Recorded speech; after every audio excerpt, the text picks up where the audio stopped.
Ladies and gentlemen, welcome back to another Prime Poddy episode. Now today is going to be a little bit of a different episode. We've got a whole heap of Q&As and I actually wanted to do this on the 10th episode, but kind of got away from me a little bit. We had so many great guests coming on, so I thought that I would introduce them and get their stories out there, but finally we can just do a solo poddy and more so focus on your guys' questions out there because there's so many questions about footy, gym, fitness, a lot about my background sort of stuff as well. And I've had a lot of people message me saying, I kind of want to know a little bit more of your story. So here I am. I'm not going to talk about myself too much, but I'm going to try and give as much advice as possible to you guys out there. And hopefully you come away from this podcast with some valuable pieces of information. I'm lucky enough to also have my producer, Keehlan, on this episode, who's going to be reading out the questions for all of us today and for me. And hopefully we can probably just break up me talking the whole time so you guys don't get bored. So welcome, Keehlan. How are you today, my friend? Good, mate. Thank you for having me on. No worries. I can't wait for today and can't wait to hear your beautiful voice on this podcast. Technically, Keehlan's a guest, really, because it's his first episode. So how are you feeling? Are you nervous, Keehlan? No. Okay, good. Well, that's great. So today what we're going to be doing is going through kind of 4 different segments. The first segment will be mostly around kind of background sort of questions. If you're sick of listening to me talk about myself, then you can just skip that segment and go straight to the footy questions, which is going to be the second segment. The third segment is going to be based around gym and fitness, motivation, all that type of stuff. And then finally, we're going to just finish off with some miscellaneous kind of questions. Is that a good word, Keehlan? That's the word I would use. That's a great word. So I guess without further ado, let's get into it. Keehlan, begin. Great. Ruben Woodard asks, what did Tom Bolch do before Prime Train? It's a good question, Rubes. Not much, to be honest. No, actually, I did a fair bit. I guess I'll quickly go through a little bit of the background of what I did. I guess growing up in a few different states, moving around a lot, and then grew up spent a lot of time in a country town in Western Australia. Moved to Queensland, moved back to WA to go to school. Went to a school called Hale School over in WA. Spent probably 6 years there, a fantastic school. And then after that, ended up moving back to kind of family in Queensland, in Brisbane. And then after that, I think that my focus after school, I finished with a reasonably high ATAR. I got just above 90, which I worked very hard in year 12 to get a really good ATAR. And then after that, what I ended up doing is having a gap year, and then after that, straight into university. And I went to University of Queensland. I studied sports journalism there, and that was a massive passion of mine to become a sports journalist and try and get out into the world and focus on telling stories of athletes and past athletes as well. So that was kind of what my goal was. But I guess through that period when you're at uni and at college, you need to figure out a way to earn money, and my way of earning money was being a personal trainer. So I kind of jumped into that, and that I guess became my passion while I was also at university. And at uni I started just going to a lot of like sports science classes. Even though I wasn't enrolled in sports science, you can just rock up to any lecture that you want to do. So I ended up going to all these sports science lectures, and I got towards the end of my degree and I was like, I can't be bothered changing. Finished my degree, got a sports journalism degree, which I technically use every day, but also technically don't as well. So I'm very glad that I went through that kind of period. And I guess my love for fitness and athlete training kind of came all through that kind of period where I was at university. So played a lot of footy. I played NEFL and VFL during that period as well, which was very, very interesting to be able to balance,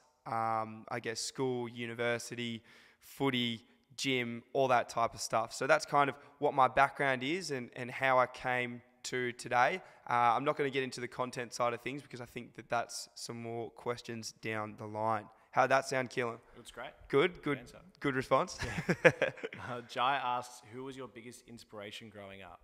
Great question. My biggest inspiration growing up was always probably my father, number one, and my mother as well. She actually always gets very angry at me. She listens to all these poddies and she always says, Tom, why am I not your biggest inspiration? Why do you always say your dad? So both my parents and my sister as well all fantastic motivators for me. I think that obviously I look to my dad a lot more as a male kind of inspiration, because I think all sons look to their dads as an inspiration. So that was obviously one of my biggest, I guess, role models throughout my life. But then the person that I always wanted to be, and I guess in terms of footy sense, someone that I really enjoyed and someone that I probably modelled my game off a lot is James Hird. He's a fantastic footballer, and I always wanted to wear number 5 growing up because of Hirdy, and that was always the number that everyone wore. I remember Juddy wore it as well. It was the number that all the best players wore. So that was kind of a bit of my background of role models and inspirations. Probably James Hird from a football sense and kind of a famous person, and then from an inspiration sense that was very close to me would have to be my father, Michael Bolsh, the GOAT. The GOAT. Joel Renton Keane asks, first moment wanting to pursue content creation. Fantastic. I guess that, and I think that there's a few questions about content creation, and I know because there's so many people that message me and ask me, they're like, Tom, Prime, I want to do content creation. I want to do all this type of stuff. What cameras do I use? What do I, before you focus on any of the cameras or anything, just focus on posting your content. And I think that that's the number one. Focus on your niche, what you want your niche to be. And I said it in a podcast the other day, think of your content like there's a roof, and then you've got 4 pillars that uphold the roof of your content. Now, the roof of your content, let's say it's footy. Then underneath that, you might have like game day tips. You might have like training to get ready for game day. You might have like football motivation. And then you could just have general footy edits as well. So that's kind of like a way that you can uphold your content and fit in different pillars into your niche as well. So I guess pursuing content creation for me came from, I was kind of sick of my job, which was being a personal trainer. I was waking up at 3:45 in the morning. My first client would be at 4:15, which was just stupidly early, and I'd work through the whole day until 11 p.m. Like, that's when I'd go to bed. So I'd end up getting 4 or 5 hours of sleep, probably the most unhealthy lifestyle you could ever live, and I was always tired and frustrated. And I got to a point where I was like, I can't do this anymore. So I think for me, it was like, I need to transfer my life from being a face-to-face personal trainer where I'm only earning X amount of money, when I can change into this online personal training. And if I change to online personal training, there's no way that I can get clients in just off kind of word of mouth. I need to start creating content to gain clients. And that's what I did. And that's kind of how Prime Train was born. All right, so that's kind of enough about my background. I know you guys probably don't want to hear me harping on about myself for too long. And I probably don't want to talk about myself for too long either. So before we get into the next section, which will be footy based, I know that that's a lot of my following and a lot of what people want to know, and that's probably where the bulk of our questions come from. I just want to quickly drop a line for the greatest, I'm probably going to say the greatest supplements in the world. I was going to say Australia, but I'm going to say the world. We actually all sold out of the pre-workout. That stuff goes so quickly. We ordered so many units, and you guys have absolutely smashed it. And I didn't really expect it to sell out the way it did. We've got some protein and creatine left up on the website, so make sure you guys go snap that up before that runs out. Obviously, if you don't know about our supplements, we've got 100% grass-fed whey protein isolate, the most bioavailable protein for your muscles. We've got that in vanilla and chocolate flavor. It's absolutely beautiful. And then we've got our orange-flavored pre-workout. Again, like I said before, it's sold out, but we're getting more flavors in and a restock of the orange very, very soon. I'm waiting on that. And then we've got creatine, of course, which is, I don't know, it's probably the greatest thing that you can have just like added into your diet. It's going to be fantastic for improving your lean muscle mass and improving your recovery as well. It will increase your overall performance.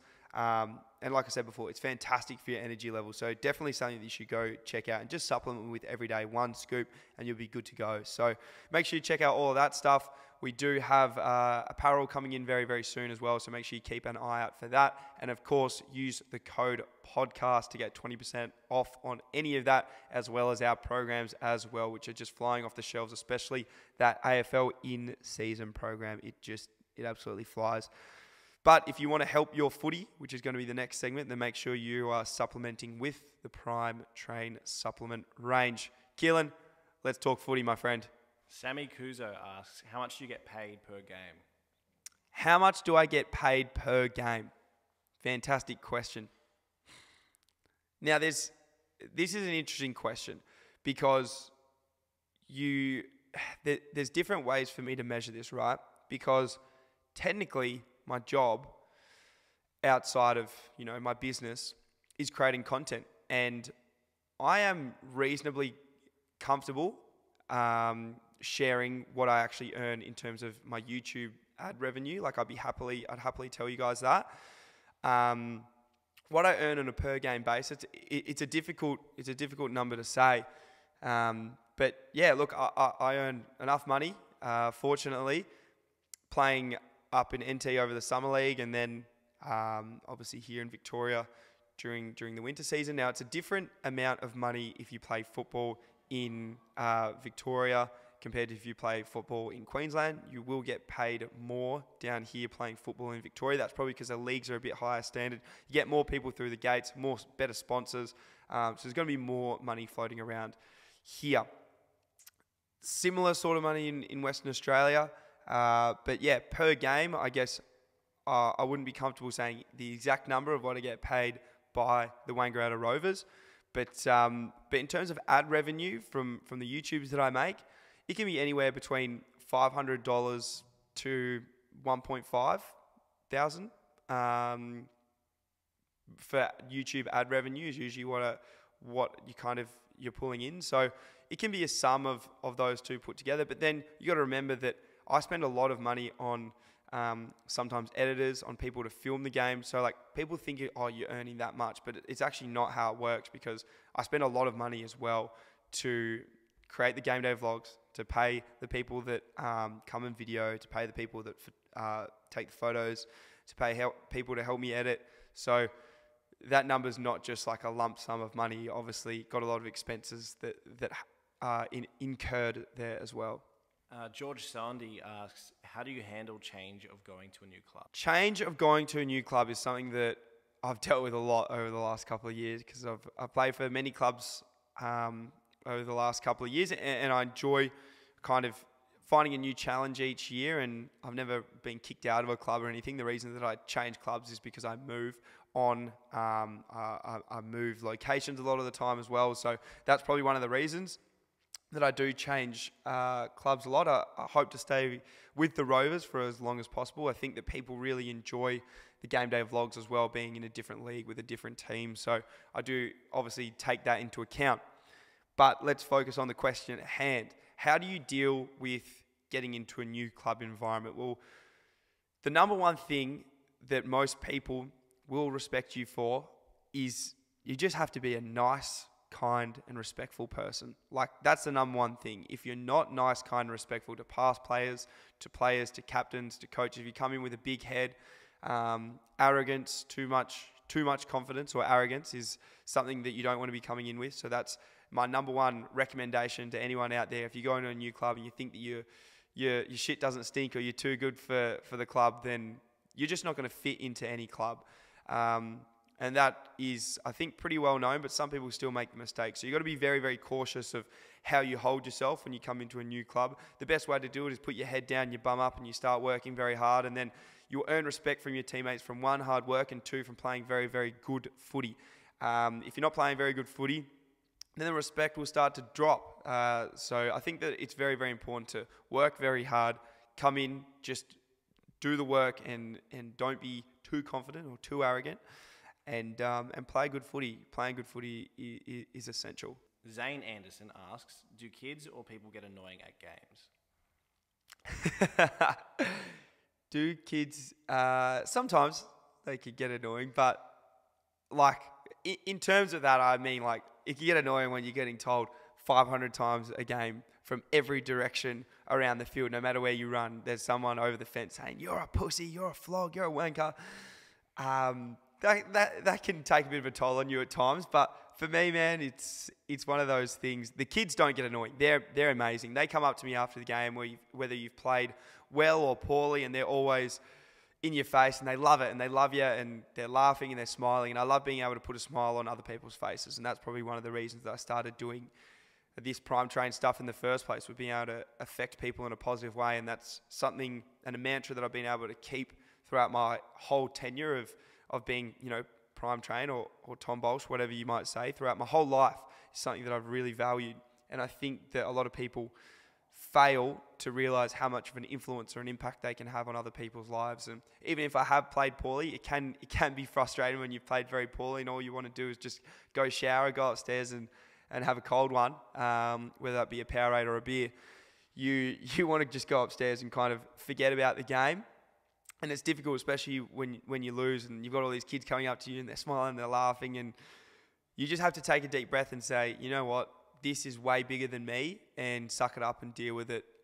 Because like I said, it can be frustrating, but there's, I think for me, it's taught me tolerance and it's taught me patience as well. And I've been able to kind of control myself and say, and to be honest, mate, if anything, they put a smile on my face because, you know, after a game, I'm pretty unhappy if I played badly and we've lost, and they're still smiling. So if anything, I probably have to thank them. And annoying, the hate sometimes can be frustrating. But for me, the kids put a smile on my face for sure. Cameron Rains asks, have you ever lost the love for footy? How did you gain it back? Yes, I actually think I have lost the love for footy previously. It came when I actually first moved to Queensland. In Queensland, apologies for the remark that I'm about to make, but this is just what it used to be called. Instead of calling it AFL, they called it GayFL in Queensland, which they thought was hilarious. And obviously Queensland's a heavily dominated state by rugby and soccer. So all my friends played rugby and soccer, and I was like, well, how can I fit in with this new friendship group? And I went and started playing soccer. I played football and soccer together, and none of the cool kids played footy. It wasn't a cool sport to play when I first moved to Queensland, and this was when I was 14. And it was something that I kind of like did on the side, but I didn't really tell too many people that I played footy. And I was playing soccer for a year, and I continued to play soccer, and I really did enjoy it growing up. It was a fantastic sport, but it was never really my calling, and footy was always something that I was more passionate about. So what I mean from this story is you've got to go and like play a different sport. I think if you've really lost your love for the game, this is what I suggest. Go and play rugby. Go and play soccer. Go and play badminton. I don't care what you go and play. Go and play a different sport. And you know what? There's two outcomes that will come from this. It'll be either you love that sport more than you loved AFL, so you're happier and you're enjoying it. Or you hate that sport and you start to love again what you missed footy for. You missed it for after the game, you have a really good, strong community of people. You miss the contact. You might miss your mates, whatever it might be. You'll miss something out of footy, I can almost assure you, and it'll probably draw you back to the game. So don't be concerned that you might go off and play another sport, and continue to play footy while you go and play soccer or rugby or whatever that sport might be. And I can almost assure you that you'll come back to the sport with a new love for the game and a new love for what it offers you in your life as well. Owen Pryor asks, what are the keys to being confident on field? The keys to being confident on field. Now, this is something that I've actually had to deal with coming to a new team and a new, way of playing football. Because it's very different moving from Queensland, where you're very good friends with obviously all of your teammates. You've grown up with a few of them, and no matter what, they kind of give you the ball, even if you're in a good spot or a bad spot. And it was relatively, we had a good connection, and it was relatively easy. And then you come to a new place with new teammates. You don't have the same amount of respect just yet, and you got to gain it back. So I think that confidence on the field comes from doing work in the week. You have to be doing work throughout the week. And I think that Kobe Bryant said it every single time that he's going to make a shot or a game-winning shot, he has done that same shot over 1,000 times. He's made that shot over 1,000 times. So he's not nervous before he goes to make that shot. The same thing happens with you guys out there when you're playing footy or playing soccer, whatever sport it might be, and you go to hit that kick. You've hit that kick 1,000 times before, so you shouldn't be nervous. You're going back for a set shot. Oh, what should I kick here? 30 metres out on a bit of an angle. Do I go for a snap? Do I go for a drop punt? You should have practiced that from 30 metres out 1,000 times. You know that you're going to go back and kick a snap. You know that you're going to go back and kick a drop punt. Whatever it might be, you gain confidence from doing work throughout the week, and then positive self-talk as well. Talk yourself into things. If you go out there and think, I'm not the best player out here, all this other team's bigger than me, they're scarier. You don't honestly don't stand a chance. You need to go out there with a positive mindset and say, I can be the difference in this game. Whatever my mindset, this might sound a little bit weird, but my mindset when there's 2 or 3 minutes to go and the game's close, my mindset is I'm going to do something to change this game and win this game. Like that's what my mindset is. And many times throughout the last 2 years, that is what has happened because I go in with that mindset. And a lot of the time you can think of things and it'll actually come to fruition. So that's definitely my advice. Positive mindset and do the work throughout the week. Joe asks, what are the 3 main tips for young players to make it in footy? Ooh, 3 main tips. 3 main tips for anyone out there that wants to make it in footy or make the AFL. This is a really difficult question because there's 100 things that you could be doing. But if I wanted to pick the top 3, I think that the first one is you just got to focus on your body. Like, listen to your body, focus on your body. Get the people around you that can help you. Get yourself a good training program. Get yourself good coaches that might be able to help you with deficiencies in your game. It might be, the skills or your running or that sort of stuff. Spend the money. If it's not money, then get the people around you that can help you be better at the sport. I think that having professionals around you that are experts is the best way to go about that. The second thing, do not focus on your stats. Your stats actually don't matter during a game. I have a very good friend, I'll shout him out, Will Power. I think he averages like 11 or 12 disposals in the Waffle Colts, which is not a great amount. There was people who were averaging 40 disposals, you'd think that people would go pick up the person that was averaging 40 disposals over the person that was just averaging the 12 or the 11. Pally got picked up. He's a bloody superstar, went pick 19. Now, the reason that Pally went pick 19 is because he was, one, surrounding himself with good people, good coaches. He had a good manager. He also focused on the things during the game. If he gets the ball, he's going to use it well. He moved well. He did all these things that would, make him into an AFL football, or if he was put into an AFL football system, he would fit into the culture. He was a great person. If you're not a great person as well, you might struggle to get in an AFL list. I know lots of people that just from their character have been told, nah, you're not going to fit into the culture of our side. So I guess focusing on, don't focus on your stats, focus on using the ball well, focus on kicking your goals, focus on, that sort of stuff, moving well, tackling well, pressuring well. That's actually stuff. And if scouts are watching, that's what the stuff they're going to watch out for. The third tip is focus on your one wood. Now, what's your one wood? It's your weapon. If your weapon is running, focus on having a really good time trial. Focus on having a really good 20-meter sprint. Focus on those sort of things and then try to integrate them into your performance during the weekends. So the first one, surrounding yourself with good people, good coaches, good personal trainers, whatever it might be. Second, do not focus on your stats. Focus on doing everything right on the field. And the third one, what was the third one, Keehlan? Do you remember? That's right. I do. The third one is focus on your weapon. So if it's running, if it's sprinting, you got to focus on those things and make sure that you do them well and you do them better than anyone else in your league, your competition, your school. That is definitely what you got to do. So yeah, I reckon we're happy with that. Toby Lang asks, how do you deal with a long-term injury? There's a lot of people that go through long-term injuries. I had osteitis pubis, which was a terrible injury. It took me out for almost a whole year. Also broke my leg as well, which took me out for a whole year. So I definitely have dealt with those kind of injuries. I think that the number one thing that you have to do is, and it's very, very difficult, understand, one, stay involved with your team. Offer any type of help that you possibly can. Still get to all the trainings. I remember what I used to do when I was injured or broke my leg is I started cheer squads for every single game. I'd create a group chat or create a Facebook event when Facebook was the ticket. And I'd just invite every single person I knew. I'd get every person on, and we used to call it Fill the Hill. And we just fill the whole Hale School hill with everyone. And we just shout abuse at the opposition. We get everyone about, and we just cheer every goal. And we just go ballistic. And it was just crazy. So make sure that you still offer something to the team. If you want to do Fill the Hill cheer squad, then do that if you think that fits the bill. I think that focusing on your rehab, obviously, is very important. Sometimes you have to do this away from training.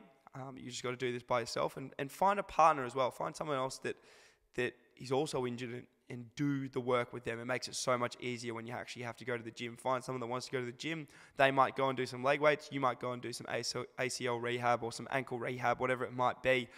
And then surround yourself as well with good people that are going to keep you up and about. The last thing that you want to do is become a hermit crab when you get injured, because, mate, a lot of people are really gonna, they'll go into their shell and stuff, and they become a shell of a human. So make sure that you stay involved, and I guess surround yourself with as many good people and good vibes that you possibly can. Richie Ginge asks, do you feel more successful playing local footy and doing social media than playing AFL? Now, this is a very interesting question. Do you find yourself more successful doing local football content creation than being in the AFL? How do you successful is an interesting one. I can break this down because, like, what is success to every different person? It's different for everyone, right? Like, success could be money.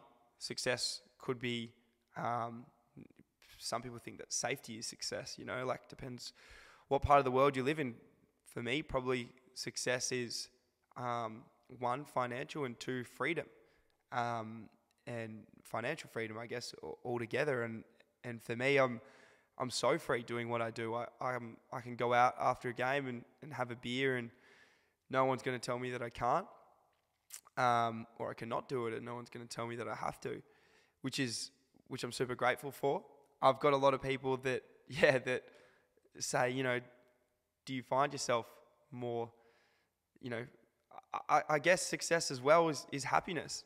And, mate, I'm so happy with what I do. I cop a lot of flack for it, but, like, who wouldn't that does what I do? And I'm pretty happy overall. And I think that success can be measured in happiness, and there's all type of things that make you happy. I'm happy because I get to play footy. I get to earn some money doing it. I get to create a whole heap of fun content doing it. I've got a lot of people that really enjoy it. And I've got a lot of people that don't enjoy it, but you're never really doing something good unless you got a little bit of hate on the side. So, look, overall, would I say I'm more successful than an AFL player? No, probably, because that's the pinnacle of sport in Australia for many people. Would I say that I'm happier doing what I do? 100%, because I'm free, and I can continue doing it. So anyone out there that wants to do it, the world's your oyster, and you can definitely make a fun lifestyle out of it. That's for sure. Phil asks, how do you recover after a footy game? Recovery after a footy game depends what kind of a game it is. If it's a very tough contested game, it can be hard. If it's not as tough and contested, then it can be relatively easy. But I follow a 100-point recovery system, which I do, and it's on the AFL in-season program. But what I do basically is, like, you got to find your way to get to 100 points on I guess the recovery checklist. And let's just say, example, that 8 hours of sleep might be 30 points. So you do that, you get 30 points. Drinking beers might be minus 30 points, so you might be back to zero. Then you've got 20 points maybe for a massage. You've got 20 points for just moving your body, going for like a 30-minute low-intensity walk or something. 30 points for some cold water therapy. So there's all these ways to accrue these points. And I think that the best way to actually measure your recovery is, for me, I love to use the Whoop band.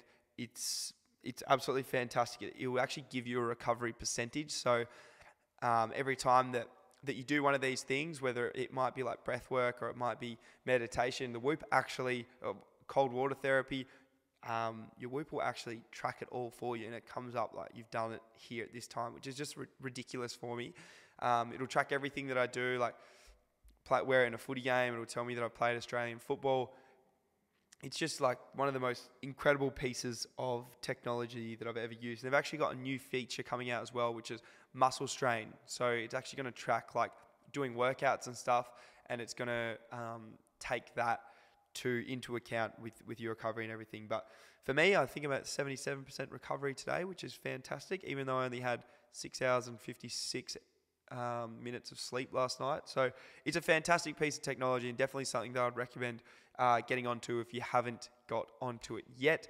The link will be down in the description for that, but definitely one of the greatest pieces of technology that you can get your hands on. So check that out, and I'm sure that you'll be able to recover much quicker from games. And I reckon that that's going to be a wrap for our footy stuff. Is that a wrap, Keehlan? That's a wrap. All right, well, we've done all of the footy questions now, and we're going to move into a bit more gym and fitness and then a bit of miscellaneous stuff as well. Hopefully you guys have got plenty out of that little footy segment. Now, if you want any other type of questions, we will be doing these Q&As every couple of weeks, so make sure you get ready for the next Q&A. You get your name read out in the podcast, your friends all think that you're famous, and you can get some good questions in and hopefully get some good answers out. Keehlan, what are we on to? Gym and fitness, let's do it. What motivates you? It's an interesting question, because I see all these podcasts and they're like, what motivates you? And they're like, oh, discipline. And it's like, that's such an easy cop-out answer. So like, what actually motivates me to play football, to go to the gym, work out twice a day? Like, you actually have to get some motivation from something. I think that motivation can come from a role model. Put a photo up of someone in the house that you want to look like. Put it up on your wall, put it up on your fridge. Make that motivate you. Motivation, like I said before, people say discipline. And yes, discipline does come into motivation. But like, if you're actually just looking for motivation, it can come from so many different parts of the world. Like, honestly, sometimes motivation can become a lot easier if you have a couple of coffees in the morning or a scoop of pre-workout as well. Like, that is a good way to, I guess, get your energy levels up. And I think that motivation's interesting, because I wake up in the morning and I'm like, I can't really be bothered working out today. I could easily just stay in bed, cuddle, and be nice and warm.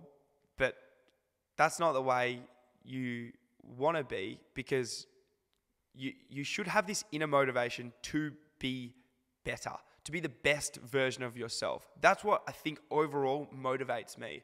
I want to be the best version of myself, and I hate putting myself out there when I'm not the best version of myself. I don't like going out unless I feel like I'm the best version of myself.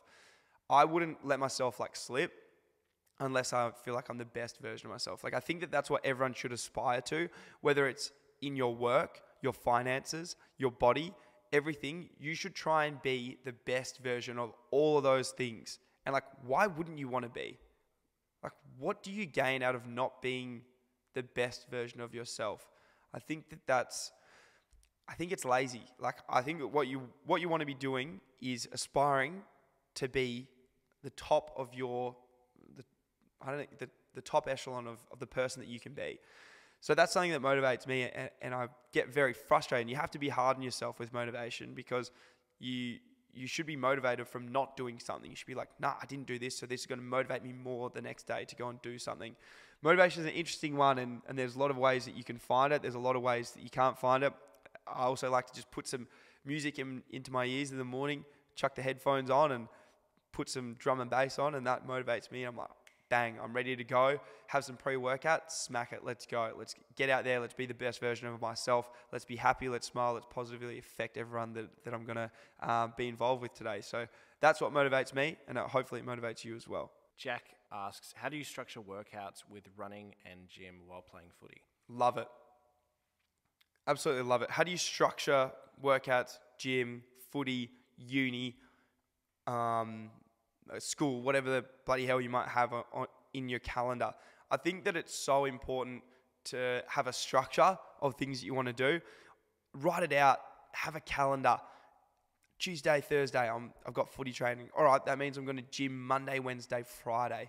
I don't have time this week to go to boxing on a Wednesday morning, but I can pencil it in every fortnight. Have a structure of what you're going to do, and the things that you can't move, put them into your calendar and just have them recurring. And then on the other days, try and find different spots. Some days it might be a midday workout if that's what you can only fit in. Some days, like I said, you can't go to that 6 a.m. boxing class. You have to go the next week or the next week. So I think that having a structure is the most important thing.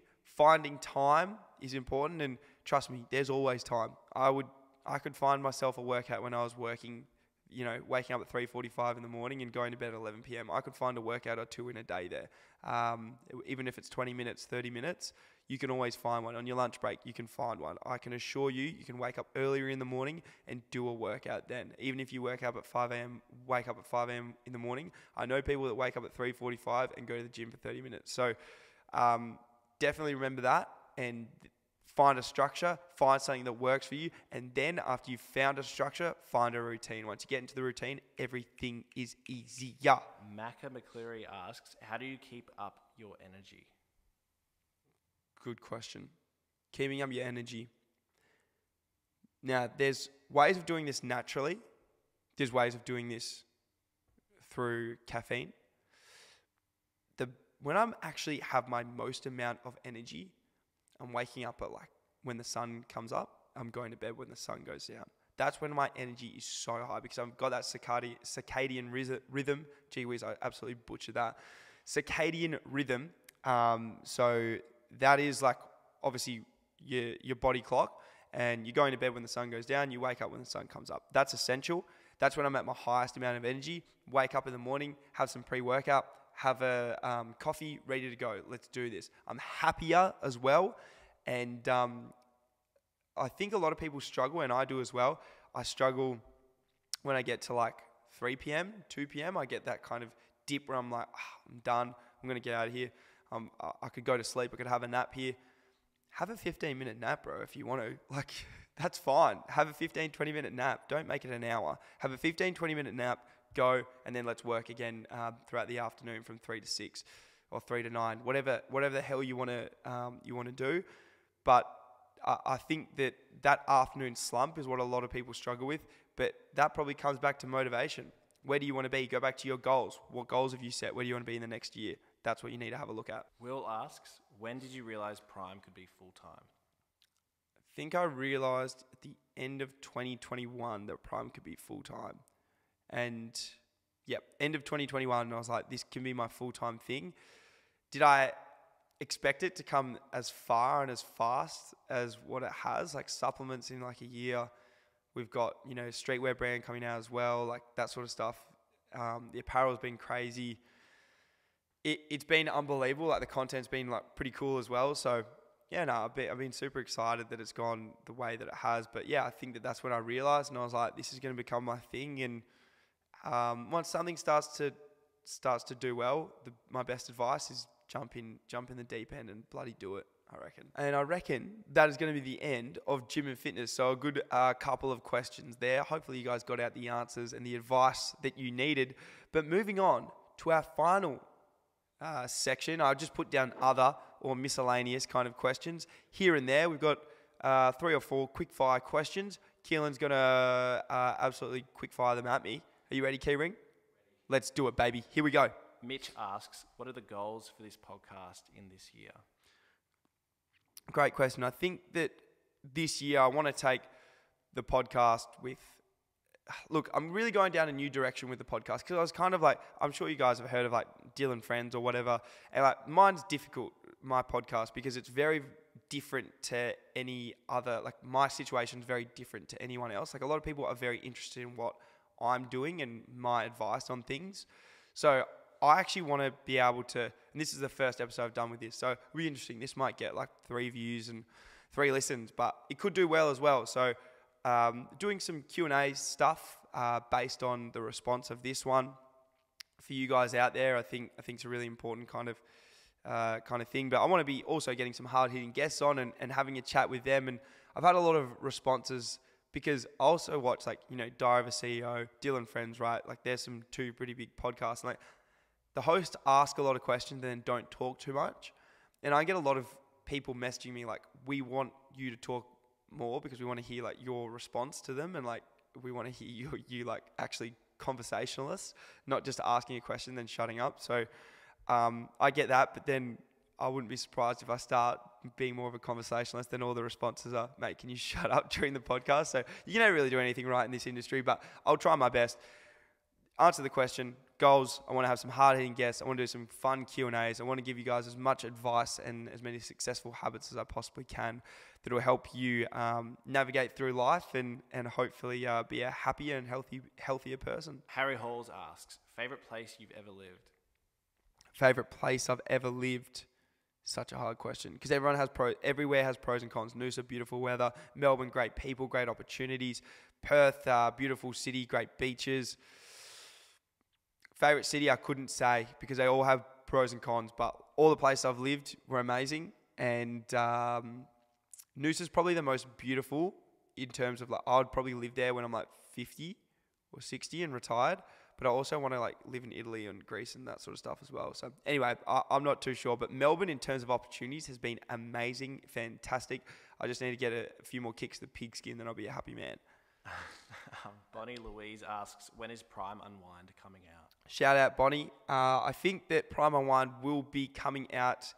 I think we've got white teas, black teas at the moment. We've got the blue teas coming in this week, and I'll hopefully get them sublimated this week at Redwood Press. Shout out to them. They're the goats. So then we've got the hoodies coming in, I think, in a week or two. I think the hoodies come in early April. So they'll come in, which will be super exciting. And then we can kind of get that flowing through. So I'm looking at the moment at about 2 to 4 weeks, something in there. Because once they all land in Australia, then I've got to go and sublimate them all. And the responses has been crazy at the moment. We've got one last sample that I've got to do on a hoodie.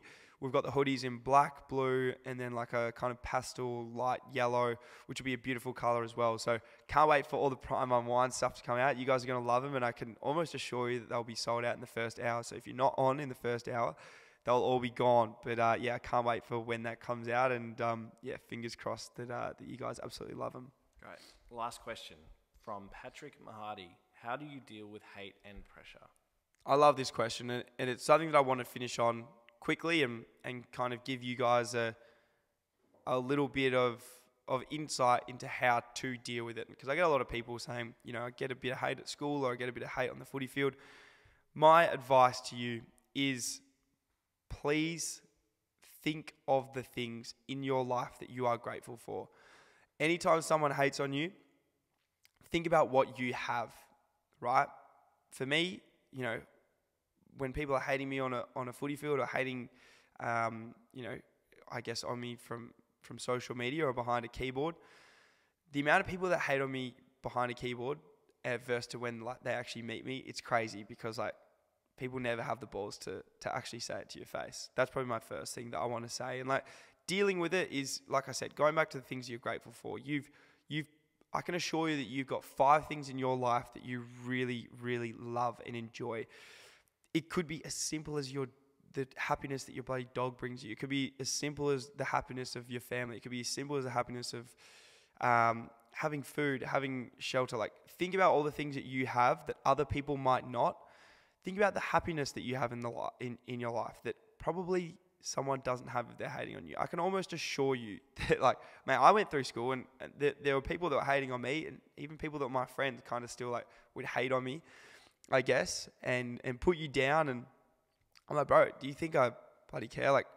The direction that I've gone after school compared to the direction that those people have gone, it's I'm so happy, and I think that internally you have to look at yourself and say, I'm grateful for these 5 things. I'm happy, internally happy about my life and what I do. And I don't know, I think it's a difficult thing because sometimes it fills your head with all these negative thoughts, and you really just have to block it out. And it's easier said than done, but you have to not care what other people think, because you just gotta be happy with the person that you are and use it as motivation, bro.